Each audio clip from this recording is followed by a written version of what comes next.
नमस्कार दोस्तों, हमारे यूट्यूब चैनल पर एक बार आपका स्वागत है। शिक्षक भर्ती को लेकर एक और बड़ी अपडेट निकलकर सामने आ रही है। जैसा कि आप यहां पर देख रहे हैं, एनआईयूएस डीएलएड को लेकर सुप्रीम कोर्ट का बड़ा फैसला। तो एनआईयूएस डीएलएड मामले को लेकर सुप्रीम कोर्ट में एक याचिका दायर की गई थी, जिस पर पहले फैसला आपका आ चुका था, लेकिन उसके बाद पुनर्विचार याचिका दायर की गई थी, जिसको लेकर फिर सुप्रीम कोर्ट की तरफ से फैसला आ चुका है। अब सुप्रीम कोर्ट ने एनआईयूएस डीएलएड को लेकर क्या फैसला दिया है, क्या इनको मान्य किया है या फिर नहीं किया है, इन सब के बारे में आगे हम बात करेंगे। शिक्षक भर्ती की योग्यता को लेकर सुप्रीम कोर्ट की तरफ से एक बड़ा फैसला दिया गया है। अगर आप यहाँ देखें, 18 माह के डीएलएड वाले शिक्षक भर्ती के लिए मान्य, तो यहाँ पर एक बड़ा फैसला देखने मिला है। 18 माह का जो आपका डीएलएड होता है, पहले इसको अमान्य घोषित किया गया था, लेकिन जब पुनर्विचार याचिका दायर की गई तो उसके बाद इस पर दोबारा से सुनवाई की गई थी और अब इसे मान्य कर दिया गया है। इसमें नीचे तमाम जानकारी और आपको दी गई है। अगर आप यहाँ देखें, एनआईयूएस से 18 माह का डीएलएड करने वाले अभ्यर्थियों के लिए सुप्रीम कोर्ट ने राहत दे दी है।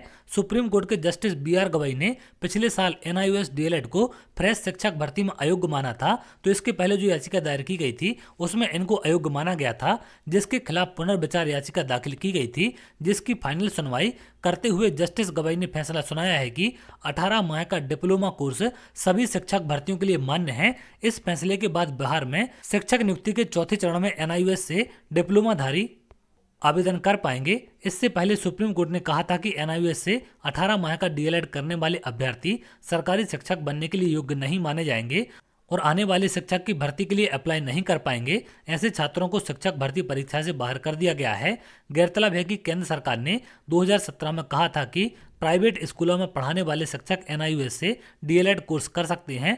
इसके बाद बड़ी संख्या में शिक्षकों ने डीएलएड कर लिया। इसके बाद इन्हें 18 माह में ही डीएलएड करा दिया गया। इसके बाद 24 माह के डीएलएड करने वाले अभ्यर्थियों ने इस मामले पर केस कर दिया। इसके बाद कई राज्यों में भर्ती से रोक दिया गया था। तो तमाम अलग अलग राज्यों में इस प्रकार की स्थिति देखने मिली थी कि जो एनआईयूएस डीएलएड वाले अभ्यर्थी हैं, इनको डीएलएड के समकक्ष नहीं माना गया था और इन अभ्यर्थियों को नियुक्ति नहीं दी गई थी, क्योंकि सुप्रीम कोर्ट की तरफ से भी आदेश दिया गया था और इनको फ्रेश भर्ती के लिए अमान्य माना गया था। अब यहाँ पर पुनर्विचार याचिका के बाद सुनवाई आपकी खत्म हो चुकी है और फाइनल फैसला सुप्रीम कोर्ट का आ गया है।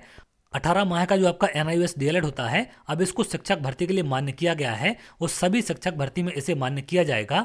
बिहार में इसको लागू कर दिया गया है। सुप्रीम कोर्ट की तरफ से फैसला दिया गया है, तो भारत के सभी राज्यों में इसे लागू किया जाएगा। चाहे हम मध्य प्रदेश की बात करें, राजस्थान की, उत्तर प्रदेश की, या फिर जितने भी आपके राज्य हैं, सभी में इसको समान रूप से लागू किया जाएगा, क्योंकि सुप्रीम कोर्ट का कोई भी फैसला है सभी राज्यों पर लागू किया जाता है और उसी के नियम के आधार पर भर्ती परीक्षा आपकी कराई जाती हैं। तो यहाँ पर 18 माह का एनआईयूएस डीएलएड करने वाले अभ्यर्थियों के लिए सुप्रीम कोर्ट से एक बड़ी राहत दी गई है। शिक्षक भर्ती में अब इनको मान्य किया जाएगा और इनको ज्वाइनिंग दी जाएगी। एनआईयूएस डीएलएड को लेकर पहले भी मैंने आपको जानकारी दी थी। जब सुप्रीम कोर्ट की तरफ से अमान्य घोषित किया गया था, तो उसके बाद से लगातार आप लोग के कमेंट देखने मिले हैं कि क्या सर मान्य किया जाएगा या फिर नहीं किया जाएगा। तो फाइनल फैसला अब यहाँ पर आपका आ चुका है। सभी शिक्षक भर्तियों में एनआईयूएस डीएलएड को मान्य किया जाएगा। तो चलिए आगे, अगर आप ऐसी जानकारी चाहते हैं तो हमारे चैनल के साथ जुड़ सकते हैं, जिससे और भी इंपॉर्टेंट अपडेट आपको मिल सके। आप लोग टेलीग्राम ग्रुप और व्हाट्सएप चैनल भी ज्वाइन कर सकते हैं, जिससे वहां पर भी सारे अपडेट आपको मिल सकें।